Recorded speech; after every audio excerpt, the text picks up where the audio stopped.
بكم، مرحبا بكم في قناتي. اليوم عندنا وصفة خفيفة اللي هي تارتليت بالكامونبير. هنا عندنا الحشوة وعندنا العجينة اللي هي عجينة لي تارت. اذا اولا نقوم بتحضير العجينة. المقادير هي 200 غرام فرينة، 100 غرام زبدة باردة، عندنا حبة بيض وحدة، قرصة ملح وملعقة صغيرة ماء بارد. نبداو على بركة الله نحضروا العجينة. اذا نغربلوا الفرينة نتاعنا اي نهوها او نخلوها بهذا الشكل. هنا الطبسي ما ساعدنيش، لازم نستعمل الملعقة بهذا الشكل. اذا بعد اللي غربلتها كلها، اذا هنا نضيف عليها 100 غرام زبدة تكون باردة. اذا ونبسسها بيدي. نزيد قبلها اذا هنا القرصة تاع الملح، لانه تارتلات هادو مالحين ماشي حلوين. اذا نزيد لهم هاد القرصه تاع الملح، ومن بعد نضيف الزبده تاعنا بارده. هكذا نبسسهم بالاطراف تاع الاصابع نتاوعي بهذا الشكل حتى نوزع الزبده كامل على الكميه تاع الفرينه نتاعنا. هنا نخفق الحبه تاع البيض نتاعي بهذا الشكل باش نضمن تساوي في التوزيع ما بين الابيض والاصفر تاع البيضه في او على كامل الكميه نتاعي تاع الفرينه والزبده. وفي نفس الوقت نضيف المغرف تاع الماء بارد نتاعي بهذا الشكل. وفي هذه المرحله نمزج بواسطه الشوكه او الملعقه باش نضمن انها تتوزع بدون ما تتعجن بهذا الشكل. اذا حتى نحس بلي كامل العجينه تاعي تبلت. وفي هذا الوقت نعاود نستعمل يديه، ولكن غير نطم بهذه الطريقه بالاصابع تاع اليد تاعنا. هكذا نطموها. راكم تلاحظوا بلي مانيش نعجن فيها، راني نجمع فيها، يعني راني نجمع ماشي راني نعجن. وتلاحظوا في هذه المرحله انه العجينه ما تبقاش لاصقه في يديكم، خلاص تتجمع كلها بهذه الطريقه. هنا ما بقاش حتى حاجه في يدي، جمعتها كلها. ومباشره هنا باستعمال بلاستيك غذائي صحي، هنا على طبقتين نحطها في الوسط ونفتحها بواسطه حلال على القطر او الحجم تاع الصينيه تاعي.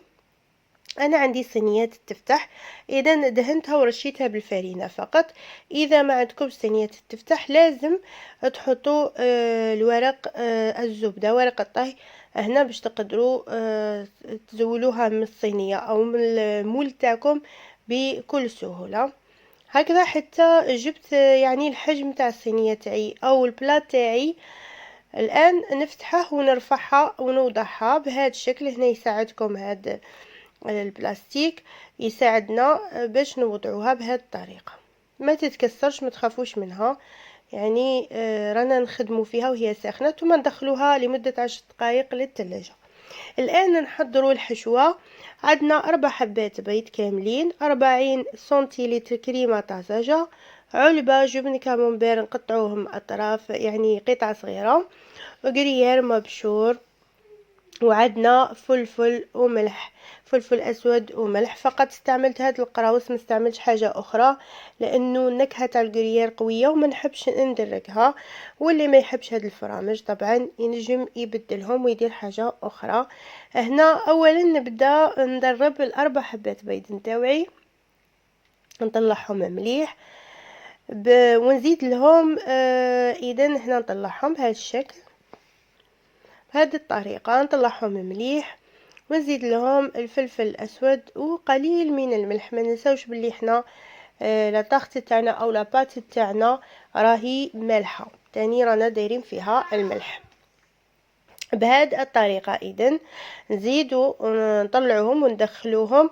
في هذا الاثناء نضيفوا 40 سنتيلتر كريمه طازجه بهذه الطريقه. من بعد اللي خرجنا المول تاعنا او القالب نتاعنا، نثقبوا هذيك لاباط بالاستعانه بالفرشيطه بهذه الطريقه. ثم نجيبو البابي سولفيغيزي نقطعوه على شكل دائرة، نوضعوه في وسطها ونحطو وزن. انا جايبه معايا احجار من البحر، هذوك الاحجار تاع البحر يكونوا ملسين ورطبين، غلفتهم بالبابي الومنيوم وبعد اللي غسلتهم ونقيتهم طبعا، ونستعملهم في لي طارتولات، نستعملهم هكذا نضمن بيهم ما تطلعليش وما تخسرليش لي طارتولات نتاوعي او اي حلوى نسحقوا فيها الاوزان بهذا الشكل. ومن بعد ندخلوها للفرن على درجة حرارة 180 درجة تقريبا، تدي من 15 إلى 20 دقيقة على حساب الفرن. هنا نحطو فيها القطع تاع الكامونبير ونزيدو عليها الكريير بهذه الطريقة، نوزعوهم ونملاو الفراغات كلها بهذه الطريقة. وانا حطيت عليه شويه معدنوس يعني يابس، قادره انتي تحطي اي حاجه او ما تحطيش بهذا الشكل. ثم نطلعوا هذيك لاموس تاعنا اللي طلعناها بالبيض والكريمه الطازجه، نحطوها كامل على الوجه نتاع لا طارتولات نتاعنا وندخلوها للثلاجه، غير نشعلوا لها غير من الفوق لانه راها طايبه من تحت. اذا وصلتي معايا هنا نشكرك على المتابعه وعلى الدعم، نتمنى تجربوها بالصحه والهنا، ونبلغ سلامي الحار صديقتي واختي ام نور الدين، ونقولها ربي يعطيك صحيحتك باذن الله.